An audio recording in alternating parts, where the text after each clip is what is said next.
الله چاته کله دومره حسن ورکړی وي حضرت یوسف علیه السلام ته الله دومره حسن ورکړی وي ښځو به چې حاملو ولید بچي به یې غورځېدل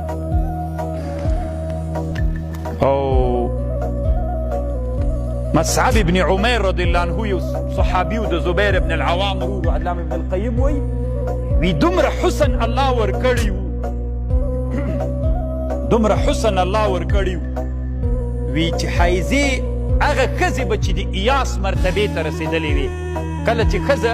فطرتاً 55 کاله عمر ته ورسېږي نو دغه 55 کلنۍ کې بیا نور دا مرض نه ورځي نو چې دی به ولید هغه که حضرت داود علیه السلام علامه اسماعیل ابن کثیر الدمشقي الشافعي رحمه الله وی حضرت داود علیه السلام ته الله دومره ښه غږ ورکړی و چې کله به یې د زبور تلاوت کو که اوبه به وې په بیاله کې به اوبه روانې اوبه به منجمدې سوې ابن کثیر وی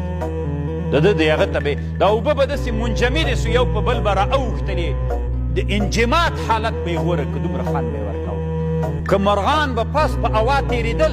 هلته به ودرېدل زړونه به یې وچودل کته به راوغورځ دومره ښه غږ الله حضرت داود علیه السلام ته ورکړی